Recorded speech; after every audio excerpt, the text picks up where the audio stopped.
აი ეს არის დიდი მისმაჩი. აი ნახეთ 7-0-ზე ბრაზილიელი უპირისპირდება 10-ზე ბრაზილიას რა. მინდა რომ ყურადღება მიაქციოთ ერთ რაღაცას. კომენტარი დამიწერეს წინა ლაივის ვიდეოზე. რატო იძახი ისეთ რაღაცას? სუსურტავი არ დაპირისპირებია ისეთ მებრძოლებს, რომელთანაც გაიტესტებოდაო და ნუ ამბობ ეგეთ რაღაცას, თორემ მაყურებელი შეცდომაში შეჭყავსო და. აი ნახეთ, industry planting-ი ქვია იმას, რასაც ამ წამს უყურებთ. აი 7-0-ზე მებრძოლი უპირისპირდება 10-ზე მებრძოლს. რას ნიშნავს ეს? ესე იგი მარტო საურელიოში ხედავენ პოტენციალს, რომ წარმატებას მიაღწევს მომავალში, მოხვდება UFC-ში და ახვედრებენ 10-ზე მებრძოლს, რომელსაც შანსი არ აქვს, რომ დაამარცხოს ეს ტიპი. ჩაეწერება რეკორდში მარტო საურელიოს მერვე გამარჯვება, მე-11 წადება ჩაეწერება მეორე ბრაზილიელს ანდრე როდრიგეს კარიერაში. მერე ვიტყვით, რომ დაუმარცხებელი მებრძოლი მოდის მარტო საურელიო ბრაზილიიდან დააკვირდით ამ მებრძოლს, რა მაგარი მებრძოლი გახდება და მიაქციეთ ყურადღება, ნახეთ 8-0-ზე ან 9-0-ზე, 10-0-ზე 10-ვე ნოკაუტი და სახეს აძრობს უყველას და მერე მოვა UFC-ში ასეთი რეკორდით აღმოჩნდება ვინმე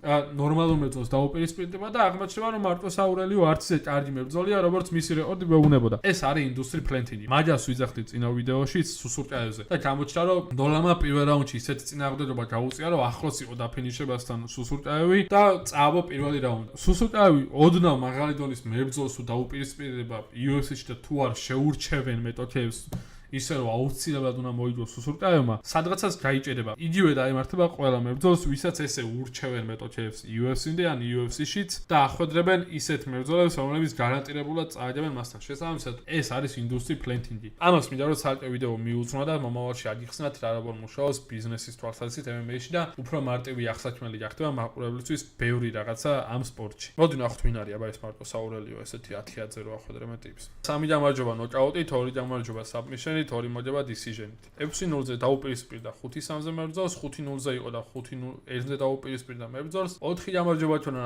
10-3-ზე შეხვდა ტიპს და აი წარმოგიდგენთ 4-0-ზე თქონდა და საჩემპიონო ბრძოლაში დაუპირისპირდა 10-3-ზე მეტოქეს.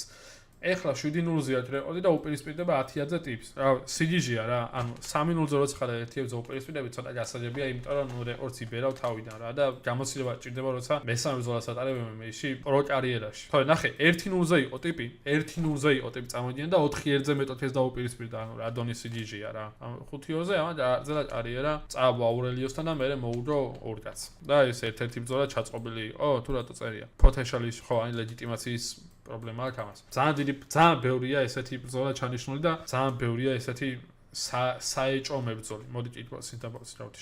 4 ბრძოლა აქვს მოყოლებს ჩატარებული, 4-ვეში მოიგო რა თქმა უნდა. აი პრო კარიერაში მეორე ბრძოლას ატარებდა 4-1-ზე მეტოქესთან, ანუ და მერე 2-0-ზე იყო და 1-4-ზე დაუპირისპირდა. 3-0-ზე იყო 1-6-ზე დაუპირისპირდა. 4-0-ზე იყო 10-3-ზე მეტოქეს დაუპირისპირდა და ეხლა 7-0-ზეა და უპირისპირდება 10-10-ზე, ანუ come on man. What the fuck? ეხლა მაურელიოს გაიყვანენ ან კონტენდერებზე ან პირდაპირ UFC-ში მოხვედრებენ short notice-ზე, ეგრე მუშაობს ეს ყველაფერი. მოკლედ, ხაბიბს აქვს ხო ეს industry planting. კი, ხაბიბიც რო ნახოთ, სანამ UFC-ში მოვიდო და ისეთ მეტოქეებს დაუპირისპირდა, რომელსაც ვიკიპედიაზე არ ეჭერება, არ ეწიდება სახელზე, ანუ ხშირად ხდება ეგეთი რაღაც, თუმცა ეგ არ ნიშნავს, რომ მებრძოლი ცუდი იქნება. მებრძოლი იქნება ისეთი, როგორც იქნება UFC-ში, როდესაც იბრძოლებს რა. არაფერს ნიშნავს ხოლმე, ძირითადად ვის დაუპირისპირდები, აი როგორც გამოჩნდა და ვის მოვიდებ, თუ მართლა მოვლენა არ ხარ და შენ თვითონ არ ეთქო, რომ 1-0-ზე და 2 ბრძოლა რომ დამაპირისპირე ჩემპიონს პირდაპირ. იმიტომ რომ ჯერა საუთ არის თავის. ნახოთ. დავიმახსოვროთ, მოდი ეს ბიჭი რა.